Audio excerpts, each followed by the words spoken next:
Hello everyone, my name's Keegan. I'm the events lead for JASME, the Junior Association of ASME.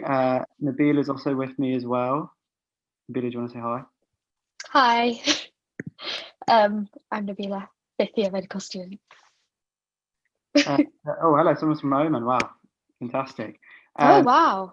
That's great. So today's session, hopefully you'll find it really interesting.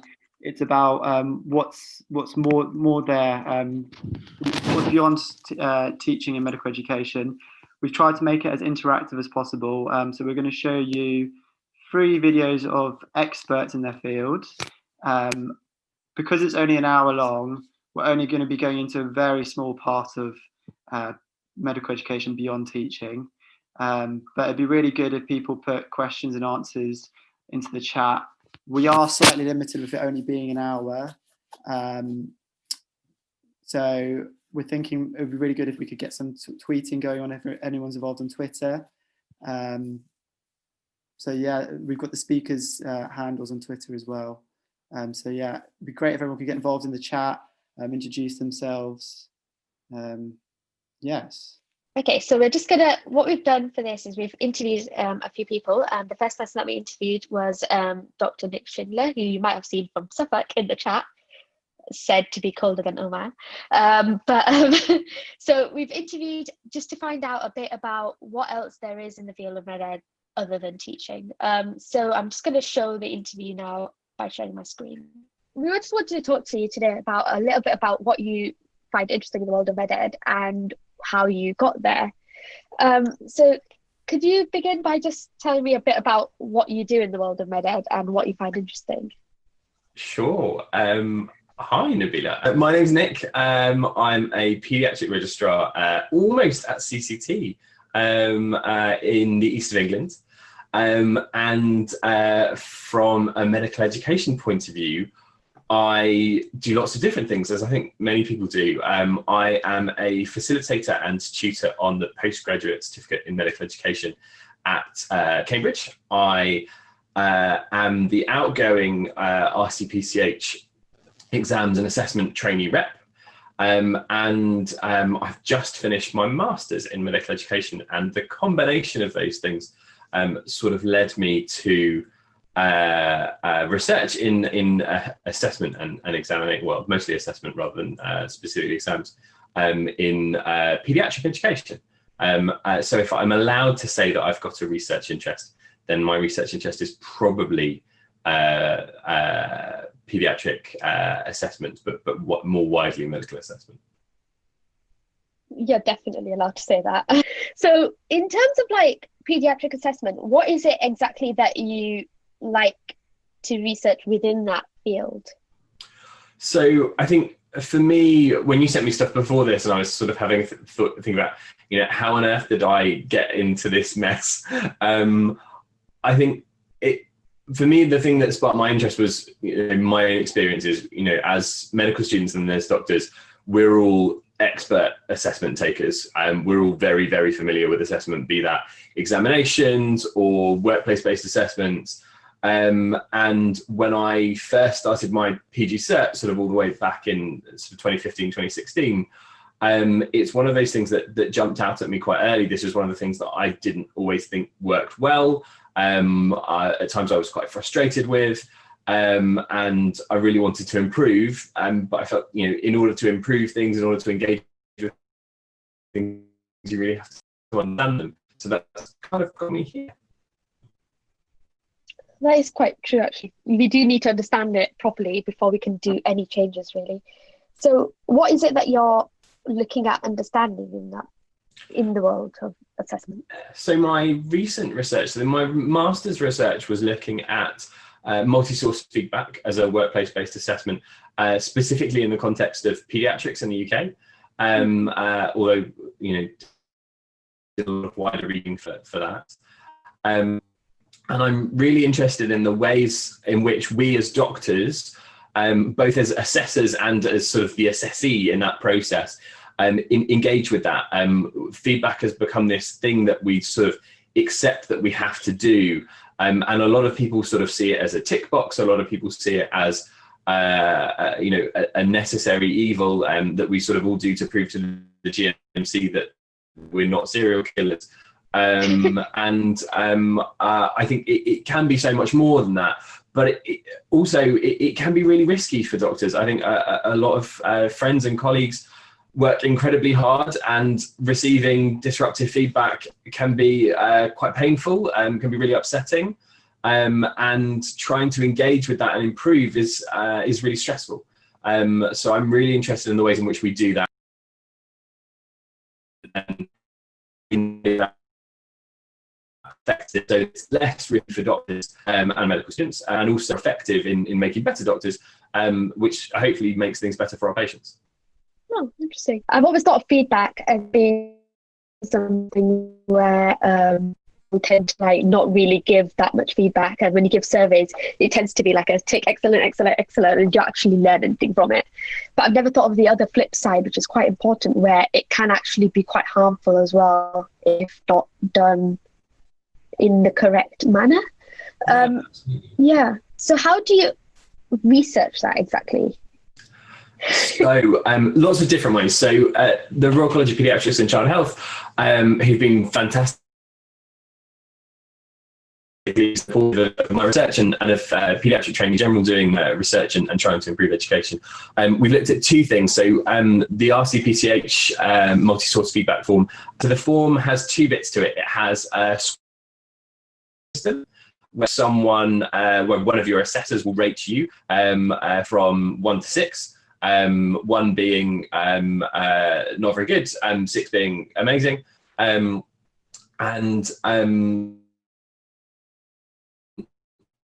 you get a cumulative score from that. So you get a score for each of the different domains, and you get an overall sort of averaged out score at the end, which is, I guess, in theory meant to enable you to spot areas of strengths and weaknesses, and also enable you to compare yourself with your colleagues in your cohort.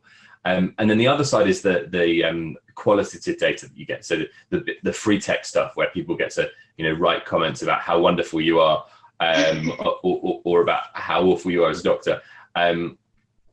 So we've really split it into two chunks.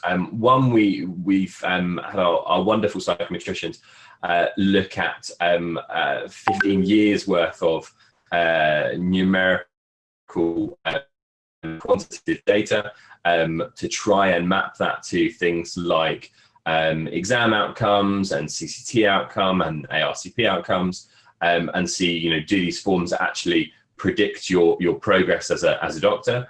And then the other half was the qualitative half, was to look at how doctors actually interact with this. And as part of my master's research, I did interviews with educational supervisors and trainees across the 4 nations, to really try and understand how people use the system, because I understand how I use it, but everybody's different, and for me it was really important to try and get a representative feel of what the different issues are across the board. Interesting. I've never considered the other side of like how people use feedback. So if I could ask, like, what would you say is the one biggest takeaway message that you've learned from all of your research in assessments in paediatrics?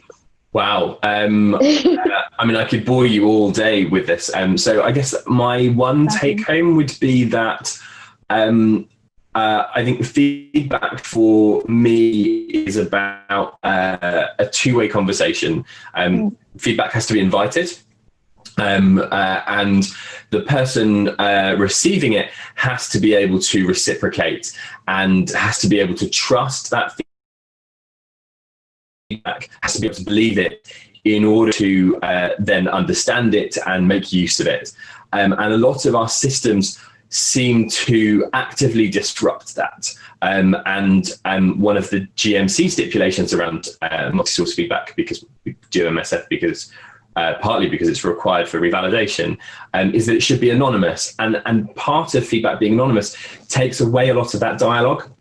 You don't have the ability to respond to it. You don't have the ability to sort of quality check it or ask questions about clarify things. And that for me is a real problem. And I think a lot of the issues that colleagues have with feedback probably stems from that inability to really engage with the discussion. So I think that I'd certainly like to see at RCPCH the efforts to improve those assessments in the future really focus on enabling that dialogue and putting doctors back in control of their own assessments rather than things that you sort of hand out and get done to you back in return. Interesting. So using feedback as like a more dialogue conversational tool that you see as useful. And in a way you could sort of see it as like formalizing the conversation. How can I improve? And that's quite interesting because absolutely. I tend to see it differently, And I think that helps us move away from this concept that I'm doing this because my program tells me that I have to, I'm doing this because the GMC tells me I have to, and moving it much towards I'm doing this because actually, it will make me or give me the opportunity to get better. Yeah, interesting. So what we can see is like through the world of MedEd, what you've done is you've had that chance to understand feedback, understand assessments, how it works, and sort of really think about what feedback is and how that works in the real world and how that actually is effective in what it's supposed to be doing. Would that be correct? Yeah, I think so. You'll know this very well. You run across all sorts of tangents as you go along. And things that sort of you pick up. I'm very interested in professional identity. I'm very interested in well-being or whatever the PC term for resilience is at the moment. I'm very interested in the systems that we use to train doctors, how doctors work in the workplace, and you often have to focus that down into small chunks because you can't do everything, sadly. I think you often end up sticking with the things that either there's a real need for, or the things that someone will pay you to do, because the time has to come from somewhere. Yeah, but it is interesting to hear how vast the array of topics can be that you can actually go into in that. And how interlinked they are as well, I'd say. Because I think there are very few areas of medical education that truly sort of stand on their own. There's a huge influence between lots of different schools of thought, and you can get pulled down a rabbit hole very quickly. Yeah, I've experienced that myself, to be honest. That's the best part. So if I could just ask us like one final question. If you had, imagine a student watching this, what would be your number one tip for those? So do you know how externally, before you get into the medicine, it can seem like a big, like this big scary world, how do I get into it? Yes. Especially when it comes to like theory. Do you have any tips for someone who's interested in the things that you've said and who might have sparked an interest from what you've said today, to how they can get more involved? Yeah. I guess, being interested in watching stuff like this is start, being aware that there's stuff out there. I think for me, it took ages to be really aware of groups like ASME and the sort of formal structure behind medical education. I've been doing my own thing for a very long time. Get involved, but really it's about getting stuck in doing stuff. And not all projects succeed. I'm involved in nothing that haven't gone anywhere because there was no money, or because there was no time, or because someone got a new job and wanted to do something else. That's fine. You keep trying to see what sticks. And ask questions, get to know people. There is no formal medical education training program, and that means that really it's a great opportunity for individuals to throw in the effort and find what works for them and find their niche. It crosses all specialties, all interests. And so as a paediatrician, it means I get to meet fantastic people who I would never come across in my professional practice, in clinical practice, and get to work with them and collaborate with them and pick up new ideas and different ways of working. Interesting. Yeah, that's really good advice. Thank you. Thank you so much for talking to us today about assessments. I feel like I've learned a lot. I mean, a lot that I didn't even realize or know about this section of the field before talking to you. So thank you so much for that. Yeah. Thanks for having me. I mean, assessment is such a broad church. I happen to be interested in workplace-based assessment and feedback mostly, but there is so much more to it. And you know, if anyone's interested, I guess that, you know,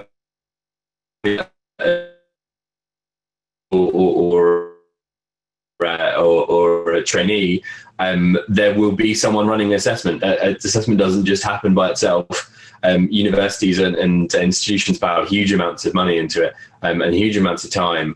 So go find the people that work in assessment, go talk to them about it, see how you can get involved. Okay, we've got a number of questions that have come through. I think we're just going to have time to cover a few. Keegan. Dr. Schindler, do you want to take the floor? Answer as many as you like. Yeah, hi everyone. Thank you for that. There were some very flattering stills of my face during. It's my first attempt at editing. No, thank you very much, Nabilah. It was good fun. There's some fantastic questions in the chat. Someone said, so what's your view on the validity of the online MRC-PCH clinical examination plan this year? What a great question. So for those who don't know, because of COVID, it is a thing if you haven't heard of it, RCPCH, as have a number of other colleges, have moved their exams, their written exams online to a remote proctored exam. Essentially, you sit the exam at home on your computer like this, and an invigilator watches you on a webcam, and they record you taking the exam. The theory being that if you cheat, that is all then recorded. It's a fantastically interesting format to take the exam in because you get a lot more data. You can see how long people spend on each question. You can see how they performed compared to their previous exam performances. You can then use that data to see how they compared to in the future. And what RCPCH have done for this round of exams is only use questions that they've used before. So they know how those questions perform. So they know at the cohort level how people should be doing roughly. So in terms of the validity, it's probably even better than normal because there are no new questions in that system. They're only using questions that they know is working. It's produced a huge amount of data for us to look through, which is really exciting. And we'll definitely be sharing and hopefully publishing some of that. So keep a lookout. But I would say for anyone taking it or worried about it, I think it's particularly robust.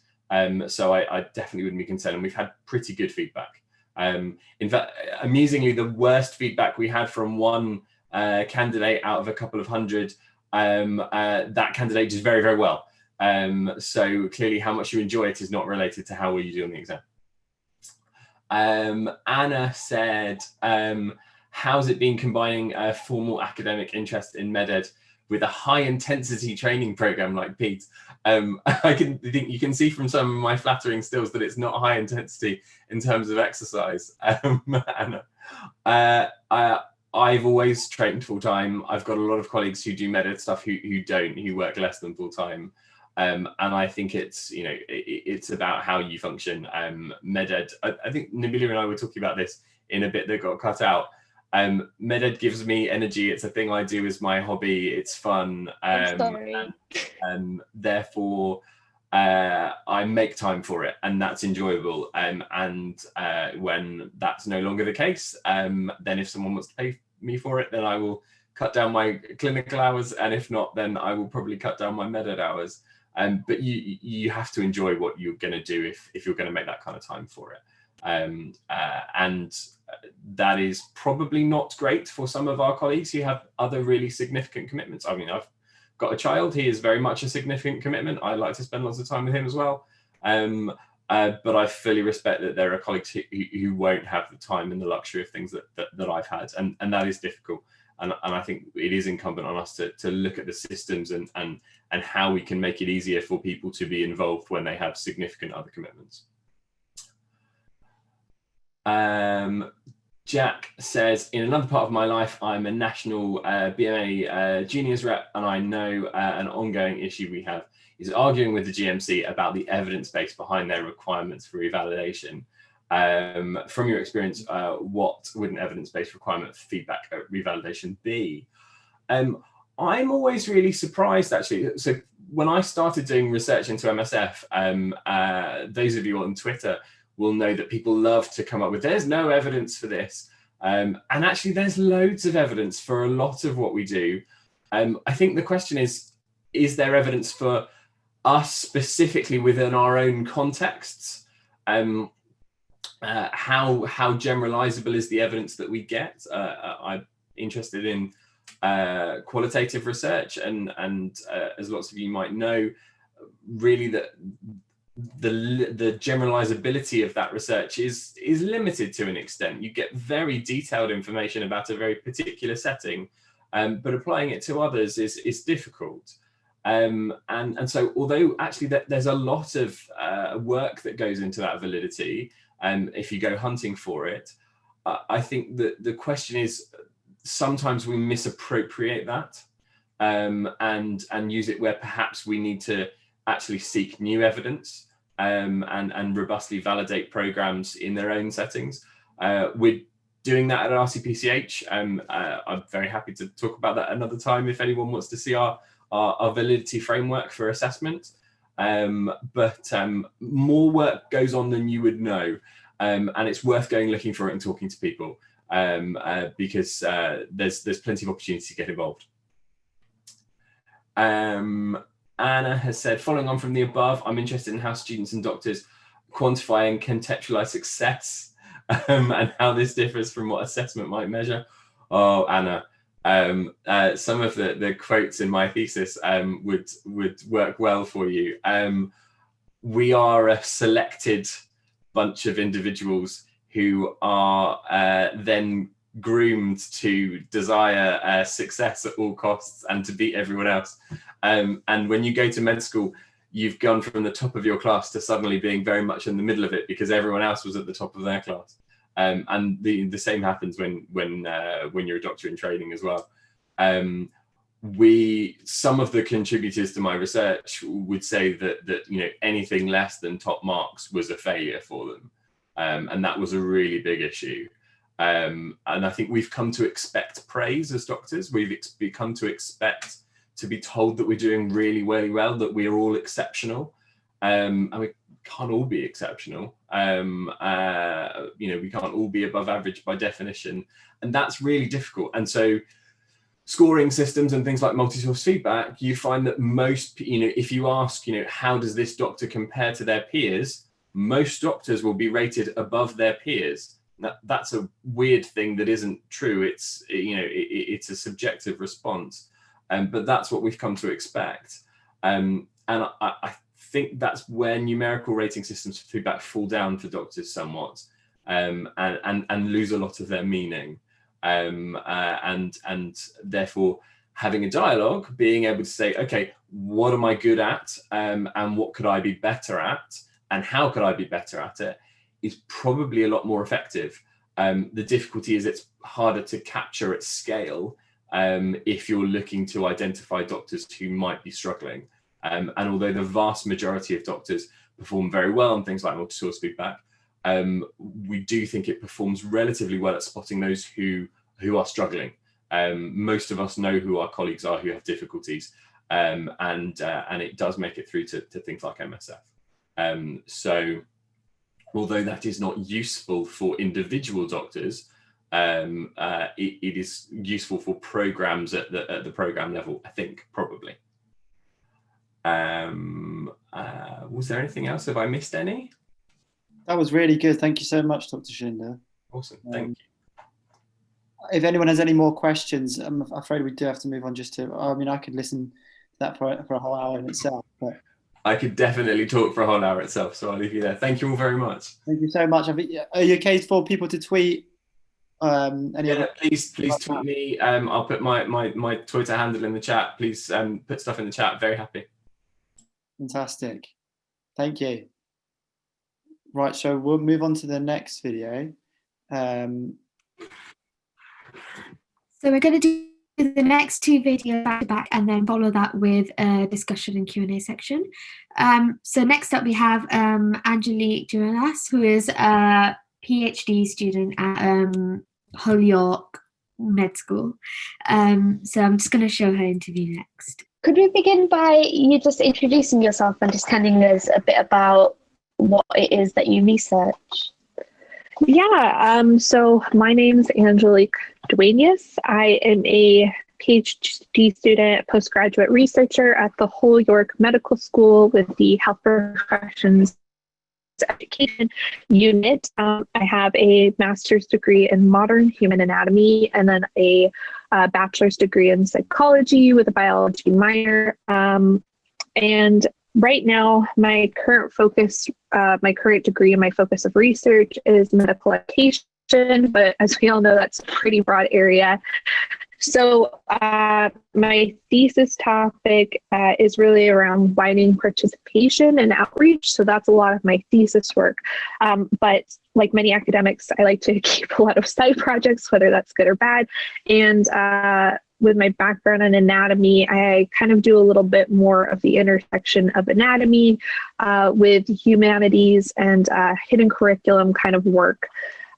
So I've done some research on the use of humor, particularly in medical education. We did some smaller scale work with how dark humor or black humor is used in the field of psychiatry. And then we've expanded on that and we did some research on how dark humor is used in the field of anatomy education. So kind of along those of med ed with other topics. So that's a bit about me. It sounds kind of all over the place when I say it like it's interesting. It's interesting to think that you can research a thing like humor, especially when it comes to like completely different, well, not completely different, but slightly different fields as well, from psychiatry to anatomy as well. So that's actually quite an interesting thing to think about. Would you be able to tell us a bit more about how is it that you started looking into that and how you ended up thinking of the idea of even looking into humor? Yeah, so coming from an anatomy and very kind of post-positivist training scheme, when I started my research in medical education, when I joined Holyoke, I wasn't too familiar with the hidden curriculum. I'd heard it kind of mentioned, but wasn't too familiar with it. But actually, my supervisor is one of the other speakers in this conversation, is Professor Finn, and she has done a lot of work with the hidden curriculum, particularly working with Fred Hafferty, who's like a huge name in the hidden curriculum. He's out here all American, but he's at the Mayo Clinic, I believe.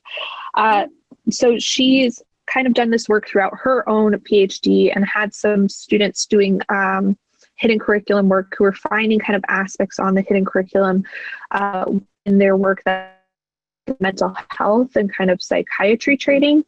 So working with her and those other students, we did kind of a small report that we presented at ASME a couple of years ago, I guess, looking at the use of humor in these kind of situations. And I just found it really interesting because I tend to be very certain. I get compared to, if anyone watches Parks and Rec, everyone says like that, like spot on, people I don't know. So this idea that, you know, sarcasm, kind of dark humor, cynicism were components of this field I joined was kind of an interesting idea to me. And then with my background in anatomy, I'm always trying to kind of pull those roots. I try to keep like one foot in the anatomy education door, one foot in the meta door. Speaking with Gabs, we kind of thought, you know, we've heard kind of all these kind of dark humor, these jokes, you may have heard them yourself. They're not common, I say, in kind of anatomy training settings, but we did a little bit of research, a little bit in the literature, and no one had really kind of documented these aspects of the hidden curriculum in anatomy specifically. So we did kind of just a small survey study, getting student and staff perspectives, kind of both sides of the coin on just even the use, because while we felt anecdotally we heard and experienced this, you know, you always want to check to make sure kind of that first question, well, does like this phenomenon exist? And we ended up getting some kind of really interesting findings from that work. And we published it early 2020, mid 2020. So we got that work out and published. So that's in Medical Science Educator. But I don't know if that answered your question. No, it does. It's kind of winding. Yeah. There was something that you said that I found interesting. I don't know if it's a good question or not, but I'm going to ask it just in case. But you said you like to keep one foot in the anatomy education door and one foot in the medical education door. Is there like a difference between the two fields, or are they the same in your eyes? Yeah, no, it's a good question. So I think when I think of like medical education, it's just like this huge kind of vast landscape. And as a non-medic, kind of where I sit in that is interesting. You know, I have some not direct clinical experience, but I worked as a scribe here in America in an emergency department. So I have kind of exposure and things like that. But, you know, I don't work with patients on the day-to-day or anything like that. I'm not on that side of med ed. I'm very much more on the teaching front. And these kind of other professionalism, humanities aspects, right? There's so many subfields. So in my mind, anatomy education is its own separate field. You know, I'm part of the American Association for Anatomy. I do specific work as it relates to anatomy education. I think it kind of shares, like if it's like a Venn diagram kind of situation, it definitely shares aspects, right? Medical students are a huge population of the student population for anatomy, but they're definitely not the only ones. There's people who just study anatomy. There's all the other health professions.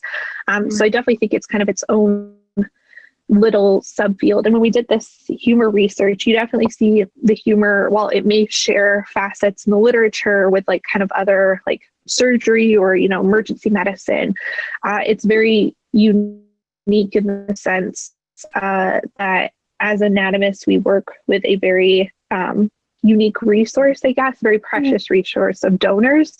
So I think that kind of shades thing when day in, day out, you're interacting so much with the dead, basically, right? To put it bluntly. So that kind of population that we work with in that sense, I think is quite different from a lot of medical education. Yeah. I didn't consider that is like, it's different in that sense. Yeah, that's something I didn't think about when it comes to anatomy, actually. It is, right? It's and I mean, that's part of the hidden curriculum too. People sometimes call donors, you know, the first patient in a sense. And so we can kind of think of that as our patient population. I mean, we're not treating them or anything like that, but we're really who we learn from is quite different, I think, and that shades a lot of aspects of the hidden curricula. It's quite interesting. I've just realized also, for some people watching, they might not have heard of the hidden curriculum before. Would you be able to quickly just explain, like, if you could summarize it, like, because I know it's such a vast thing, if it's possible. It's quite complex. Whenever I talk about the hidden curriculum, I think it's there's a paper from Lempenseal, I think, or maybe it's Hafferty, but basically you have to think about it in the other sort of curriculum. So it's curriculum, like the structure of learning, right, in any given setting. So we can focus on medical education, right? And a lot of people will define kind of different levels of curriculum. So there's formal curriculum. So that might be what you have in a syllabus. And it says, you must learn X, Y, and Z, and we're going to use Bloom's taxonomy and have all our, you know, like everything nice. And here's what the expectations are. And it's outlined, it's written, you probably have it in a document somewhere that you could go look up at any time. So that's our formal curriculum. There's then what is called the informal curriculum. This one's a bit harder to kind of grasp, but I always think of informal curriculum kind of as those things that you need to do, but they're perhaps not as written in stone. There's not as many set objectives. So I always kind of use the example, and this may be completely wrong, but I use the example of things like portfolios, reflections, and stuff. You might have somewhere, okay, you have to kind of do these sort of things in order to progress in this educational system, but they're a bit more, what makes a really top-notch reflection, what makes a top-notch portfolio. They're a little bit kind of more wishy-washy, for lack of a better word, a bit more informal, right? Maybe if you don't do some kind of work experience, it's not the end of the world. You can still progress, kind of those aspects. And then we're into like the most murky layer of the hidden curriculum. And these are the things that are everyday. They're really seeped into the structure and the culture of our educational system. But they're hidden because they don't get directly talked about. And there's so many examples. So humor might be one of them, but a lot of things around kind of like hierarchy, or even, when you step onto a ward for the first time, who are you talking to? Who's in charge? Who would you listen to most of all those little bits that can really help you succeed in a system, but that I think a lot of times students just kind of like learn on the go. They're also very institutional and setting specific. So that's a big thing about the hidden curriculum. So let's say like you've mastered your placements or something on one word, right? You switch placements. Those rules might not apply. There might be brand new hidden curriculum there, which can be, again, quite challenging for students, I think, in particular. Yeah, so the unwritten rules. The unwritten rules, the regulations kind of things. And I will say too, hidden curriculum, I think, tends to get a bad rap. People tend to associate with like negative experiences, but that's not necessarily the case. Like any other thing, it can be positive as well. Like quality mentorship, things like that can be aspects of hidden curriculum. But yeah, hopefully that made it clear. Hopefully it's right too. I'm by no means an expert in the fields, but okay, you're more than me. So in terms of like the hidden curriculum, when you first came into the world of med ed, how did you actually initially get into realizing that hidden curriculum is something that you can research? That's a great question. And I think it applies to the hidden curriculum, but it also kind of applies to any topic, right? In med ed or research in general. If you're interested in something, like where do you start, or where do you even say like, okay, I have this idea. Is this like a thing, so to speak, right? Or am I like just grasping at straws? So the first step is like kind of just scope of the literature, right? Like, I'm a big fan. I know the questionable like rigor of it, but Google Scholar is a great place to start. I think it just got like a good algorithm set up, kind of like, pop what you're interested in to Google Scholar, take a look around, see, has anyone published on these things? And then you can get a sense of like, okay, so-and-so, there's lots written about this, or, I don't see kind of anything on this particular topic. So that's a great way to start, and that's kind of how I started. But I think also having contacts in the field, or making contacts in the field, is really important. So obviously, if I wasn't training under Gabs, I probably wouldn't know as much about the curriculum, because that's part of her area of expertise. So like if I didn't have that, then and she's arranged for Fred Hafferty came and he came to a conference we had in York, because she's trained under him. So what a great opportunity to meet and chat with someone who literally kind of helped create this concept of the hidden curriculum, so I'm not saying you have to like know the exact people who create a concept in a field, but just kind of making contacts and like just chatting about it, saying, I have this thought about this. Are you familiar with anyone who's done this sort of work? Can we have a chat about it? I think getting comfortable talking to people about your ideas is really good, which I also know can be like hard to, like cold emailing people and stuff like that. But it's really one of the best ways to kind of get familiar and know a lot about the topic. And I think talking out loud about your thoughts can really help you solidify a research interest and kind of start in on any actual research activities.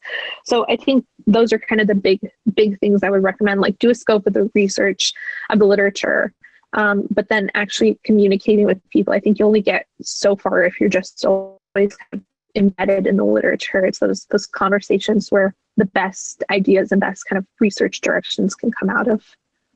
So that's actually quite, I'm really glad that you said to just say your thoughts out loud and just discuss them, because you might know, but I'm like quite interested in professional identity. I didn't know it was a thing. Like I just said, I just want to look into why I found placement so difficult. And then that then went into a whole thing. And then I realized professional identity was a thing. Well, if I would have just thought like, oh, how do you even research that? You can't. Then you would never go down that path. So I think that's such a good point to just say your thoughts and then see where it leads you. It's funny you saying that, like in and of itself, like that's the hidden curriculum too, right? Like our need to be like using big words and make fancy terminology. I'm very much like a pragmatist. So like I'm getting off track, but theoretically I'm a pragmatist. I'm like, what's happening? What's going to work? What are our problems? Kind of thing. Yeah. But it's sometimes I'm like, yeah, the words we use, like, right, who's to fault you for not knowing like the term that someone made up for professional identity, right? Like, and who says that's the best term? So I think that's definitely part of like the hidden curriculum of medical education is like, what are the fancy words we're using? And I think that can turn a lot of people off. So not being scared to say like, hey, I have this idea, this is how I'm describing it. Does anyone think the same way? Have you heard of someone thinking the same way? Is a great way to approach things. Yeah. Yeah. I feel like we've gone complete 360 there with hidden curriculumception. I love it. It's all the hidden curriculum. It's been lovely to find out more about everything that you research and looking into what else you can look into in the world of med ed. Thank you so much for talking to me about. Great. I think we're lucky enough to have Angelique with us, but I think just for the sake of time and to make sure we get through the content, we're just going to quickly show Gab's Professor Finn's video and then do a question and answer with Angelique after, if that's okay.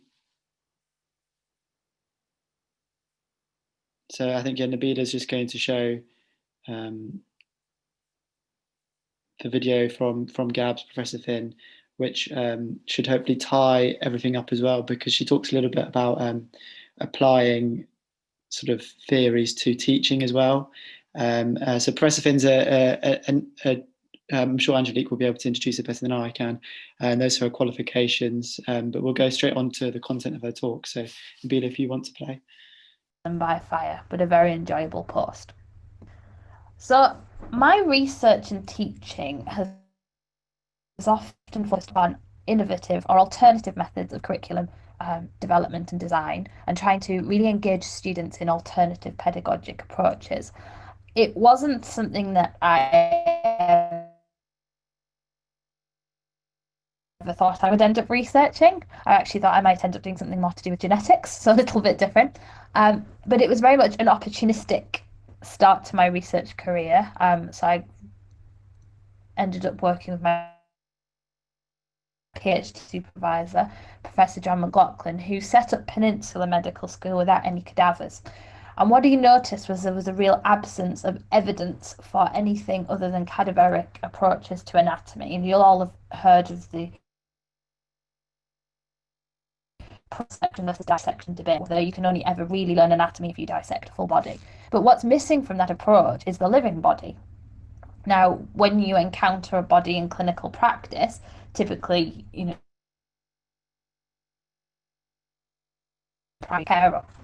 can't just strip the skin back. You can't do an x-ray straight away. You can't explore through surgical approaches. You've got to examine from the outside. You really need to learn your surface anatomy and understand what you're palpating when you do a clinical examination. So the idea of body painting was to try and, first of all, just make a slightly different, fun approach to teaching anatomy that didn't rely on cadavers. It was also to introduce more surface anatomy and to really give people an appreciation of what lies beneath the skin. over the years, I've tried lots of different approaches, from normal body painting to more recently ultraviolet body painting, which has a few advantages because you can layer it, so you can hide deeper layers under superficial that would only show up, as you can see in the images with the hand, once you add the UV light. But it also can be slightly more inclusive because the UV paint shows up better on a different range of skin tones, so it's got added value there.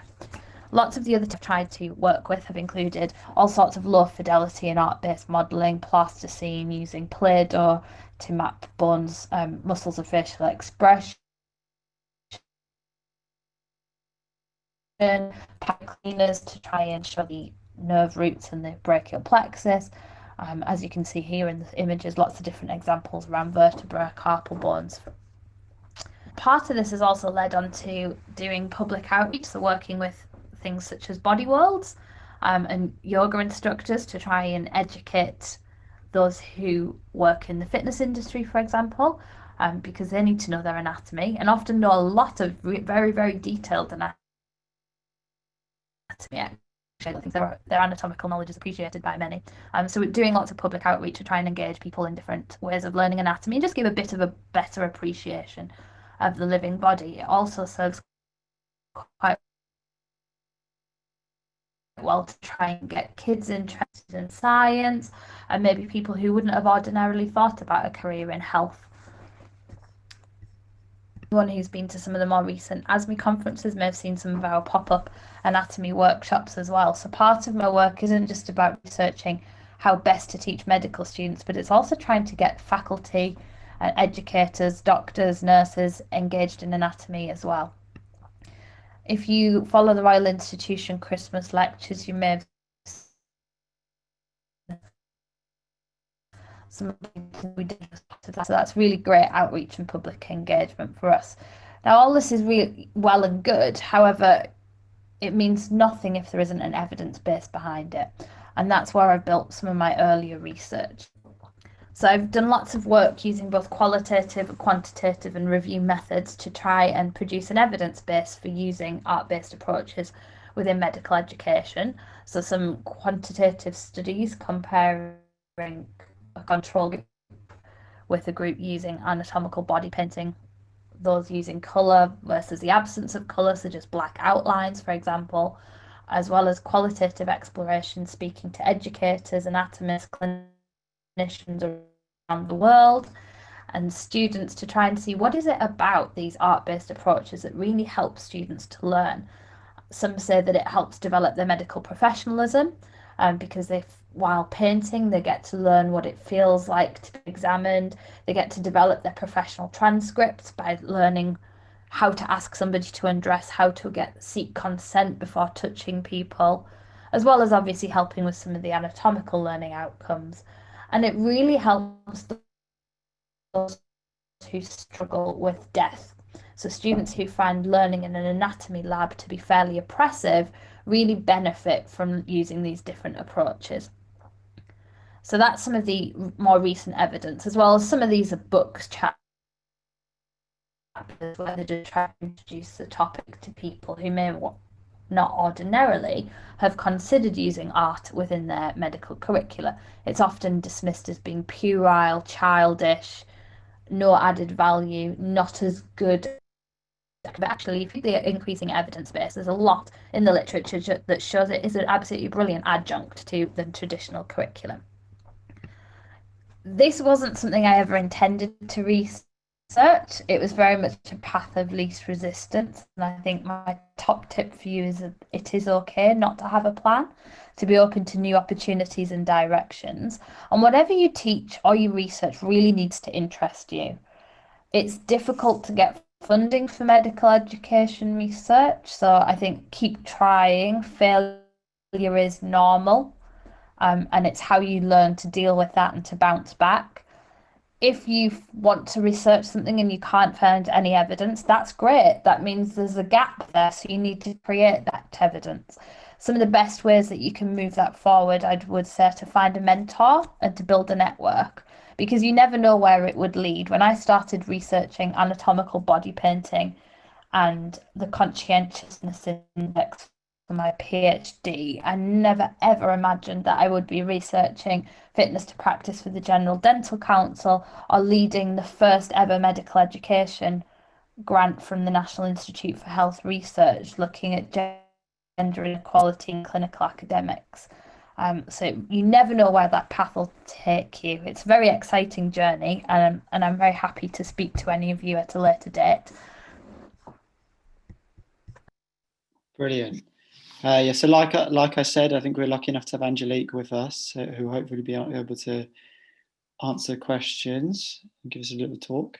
If you could talk to us a little bit about your research and everything, it'd be great. Yeah, I saw a couple questions. Also, I'm not sure if Gabs is here, but she, we saw, she's my supervisor, and I do another side project. As I said, we always seem to attract them in med ed, is art-based approaches. So if anyone has any questions for her, I might be able to answer about some of that research. But I saw you posted a question. So do you think the hidden curriculum is present and relevant in postgraduate training? I think definitely so. I think it's basically has seeped into the culture of all continuum aspects of medical education. And I should also say even pre-medical education. So I mentioned my thesis is around widening participation, widening access. And I think you could argue that hidden curriculum exists before people even enter medicine. And then it's continuing throughout their training and onto their postgraduate training. Once you're qualified too, you might not realize you're then participating perhaps on the other side of things that you've experienced by way of your training. But things like, there's a lot of WA research we do right now, widening participation on the kind of social capital and having that capital and needing to have that capital to even enter medicine. And those are definitely aspects of the hidden curriculum. Students might not know what they need to apply to even enter medicine. So those things definitely progress, and it is so vast. There's so many aspects you could go, especially I think in postgraduate training too. Sometimes I feel hidden curriculum can feel a lot more pervasive once you're kind of in that clinical setting, kind of that learning on the job aspect. Whereas when you're still in kind of the structure of medical school, there's a lot more regulations for what curriculum's provided to you. That's just my opinion, but it's definitely, there's so many directions you could go with that. I saw another question. Do you think there should be more of an open conversation about this in medical school? I feel like I knew the term and regard it as sort of etiquette, which links back to those things of like us creating fancy words sometimes for things that people kind of know exist. So not being afraid to kind of call things as you see them. I definitely think open conversations, and we wrote this in our paper, the first step is kind of recognizing hidden curricula. Although when I was talking with Nabilah, which got cut out afterwards, we were just chatting, but it's philosophical almost. I always think of that question, or that philosophical question: if a tree falls in the forest but no one's around to hear it, does it make a sound? Doesn't really have an answer, but you could think of the hidden curriculum in the same way. If we start to study and recognize and talk about the hidden curriculum, is it still hidden curriculum? Will it exist in other places as hidden curriculum, or are we then moving it to an informal or formal aspect of curriculum? But I think it is important to talk about these things. And I don't know about you guys, but I do. Most of my teaching is in phase one. I work with the Gateway program at my institution, and I think there is a lot of hidden curriculum that's nowhere kind of informal taught content. So definitely kind of considering those aspects. Yeah, I see lots more questions coming in, but I'm also conscious of time. I'm happy to answer any questions too, or oh, someone said WP, sorry, widening participation. I shorthand really quickly. Yeah, someone said widening participation. I'm really in thesis writing mode right now. So it's WP, WA, widening participation, widening access. Pre-socialization into medicine is something I couldn't find much on when I looked. Yeah, it is. I would suggest that person maybe kind of looking at kind of forms of capital is a lot of the ways it's kind of described right now in the literature. Yeah, I don't know. Sorry, it's hard to read all the questions as they're coming in. Let's see. One person said, I'm interested in WP and postgrad education. I think sometimes there can be an assumption that everyone's on a level playing field once they graduate, and that isn't necessarily true. Does any of your work cover that? So to Jack, yes, it does. We did some qualitative work looking at students after they were admitted to medicine, and kind of throughout, all the way up through, we got some foundation doctors to speak with us who matriculated via widening access routes, so gateway to medicine programs. And it definitely doesn't go away. In fact, it's exacerbated, and we're working on writing that up and getting that published. But that idea that, okay, you're in medicine, you're not going to have to work part-time, you're not going to have to support a family or send money back home, kind of all those things, you're going to be able to afford all the fees that seem to arise as you progress and move on to postgraduate education in the UK. Those don't go away. In fact, sometimes they're exacerbated because you might not get as much support once you're entered into the system. So we do kind of we haven't investigated that. It's not published yet, but I'm really happy to have a chat anytime with anyone and answer more questions.